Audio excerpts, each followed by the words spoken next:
सावित्री भगवान शिव को बहुत मानती थी। रोजाना सुबह शिव जी के मंदिर जाना और शिवलिंग पर जल चढ़ाकर पूजा आरती करना उसका नियम था। सावित्री का पति मंगल नाव चलाता था। गांव के उस पार से लोगों को लाने ले जाने में उसकी जो रोजाना की कमाई होती, उससे घर का गुजारा बड़ी मुश्किल से हो पाता था। एक तो गरीबी, ऊपर से इतने सालों बाद भी भाग्य में बच्चे की खुशी ना होना। इन सब दुखों के कारण मंगल भगवान शिव पर विश्वास नहीं करता था, बल्कि सावित्री को भी पूजा पाठ करते देख गुस्सा होता था।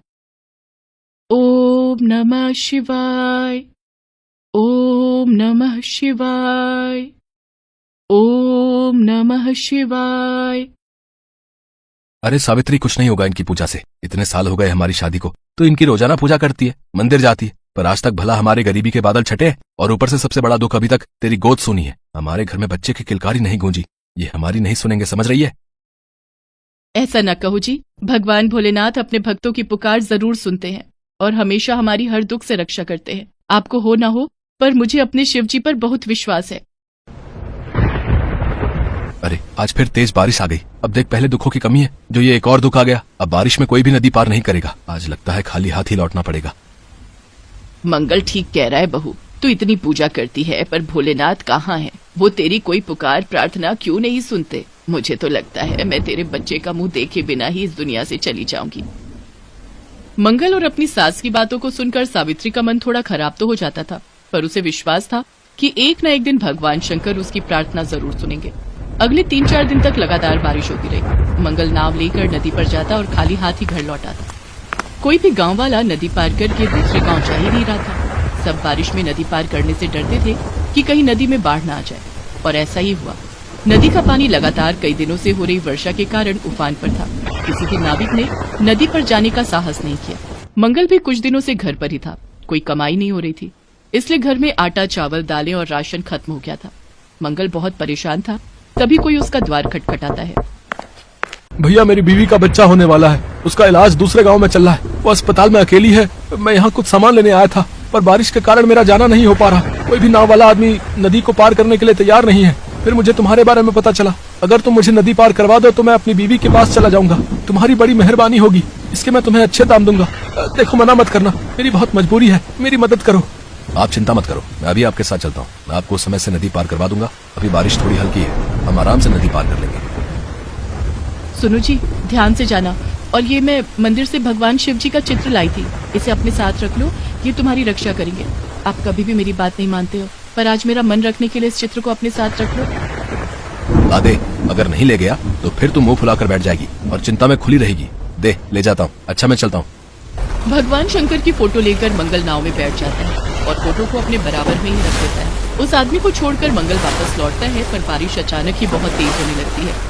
नदी में पानी का बहाव इतना तेज था कि मानो मंगल की नाव आज डूब ही जाएगी। अरे नदी में तो पानी का बहाव बढ़ता ही जा रहा है। मेरी नाव नहीं समझ रही, मैं क्या करूँ? कुछ समझ में नहीं आ रहा। दूर किनारे पर बैठे गांव वाले मंगल की नाव को डूबता हुआ देख रहे थे। उन्हें लगा कि आज तो मंगल डूब गया। गांव वाले चिल्लाते हुए मंगल के घर जाते हैं। अरे अम्मा, लगता है मंगल भैया की नाव डूब गई। मुझे दिखाई दिया मंगल भैया की नाव नदी के बीच में ही थी और कुछ देर बाद नदी की लहरों में ओझल हो गई। मुझे लगता है कि मंगल भैया। क्या मेरा मंगल डूब गया? ऐसा नहीं हो सकता, मेरा बच्चा नहीं डूब सकता। अरे तू इतना पूछती है भगवान को, उनसे कह कि मेरे बच्चे की रक्षा करे। मेरे बच्चे को आज कुछ हो गया तो मैं भगवान से विश्वास हटा दूंगी और तुझे भी भगवान की पूजा नहीं करने दूंगी। सुन रही है? चुप क्यों है? मंगल की माँ सावित्री को आवाज लगा रही थी, पर सावित्री चुपचाप भगवान शंकर के मंदिर के सामने बैठी उनके नाम का ओम नमः शिवाय का जाप कर रही थी।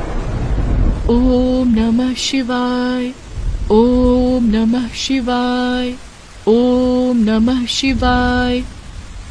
सावित्री भगवान शंकर को याद कर रही थी और मन ही मन वो कहीं न कहीं अपने पति की रक्षा के लिए प्रार्थना कर रही थी। कुछ देर बाद मंगल की नाव गांव वालों को नजर आने लगती है। सब गांव वाले खुश हो जाते हैं। मंगल नाव को किनारे पर सुरक्षित लगाकर घर पहुंचता है। मंगल को जिंदा देखकर उसकी माँ की खुशी का ठिकाना नहीं था।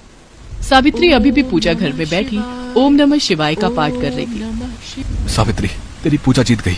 भगवान शिव ने मेरी जान बचा ली। सावित्री, आज मुझे भगवान शंकर पर विश्वास हो गया। अपने पति की आवाज सुनकर सावित्री की आंखों में खुशी के आंसू आ जाते हैं और वो भगवान शिव को हाथ जोड़कर धन्यवाद कहती है। हे शिव शंकर, आज आपने मेरे पति की जान बचाकर मेरी पूजा सफल कर दी। आपने मेरे सुहाग की रक्षा की प्रभु। आपकी सदा ही जय हो।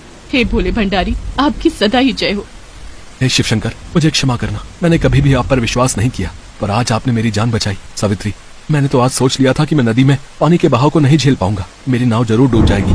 पर तुमने जो सुबह मुझे भगवान शंकर का चित्र दिया था, उसे अपने हृदय से लगाकर मैं उनके नाम को पुकारता रहा। धीरे धीरे नदी का पानी नाव से नीचे उतर गया। मेरी नाव कब किनारे आकर लग गई, मुझे पता ही नहीं चला। मैं समझ गया कि यह सब भगवान शिव का ही चमत्कार है। आज उनका ये चित्र मेरे साथ था, जिसने मुझे मौत के मुंह से बाहर निकाल दिया। बेटा मंगल, बहू बहुत भाग्यशाली है। सावित्री की तरह हमारी बहू सावित्री ने अपनी पूजा और भक्ति से तुम्हारे प्राणों की रक्षा की है। अचानक सावित्री बेहोश हो जाती है। तुझे पता है मंगल, जब से तू गया है तब से ये पूजा घर में भगवान शिव के सामने बैठी प्रार्थना कर रही थी। मुझे लगता है घबराहट और चिंता के कारण ये बेहोश हो गई है। बेटा जल्दी से पड़ोस के वैद्य जी को बुला ला। मंगल पड़ोस में रहने वाले वैद्य जी को बुला लाता है। मंगल बेटा, घबराने की कोई बात नहीं है। बहू माँ बनने वाली है। लगता है बहू ने सुबह से कुछ खाया पिया नहीं है, तभी कमजोरी से बेहोश हो गई थी। सावित्री, तुम माँ बनने वाली है। माँ, सुना तुमने, हमारे घर में बच्चे की किलकारी गूंजेगी। सावित्री, भगवान शिव ने तो हमारे सारे दुख दूर कर दिए, मुझ गरीब पर दया कर दी। हे भोले भंडारी, मैं आपका धन्यवाद कैसे करूं? आपकी लीला अपरंपार है प्रभु। हे शिव शंकर, आपकी जय हो, आपकी जय हो शिव शंकर।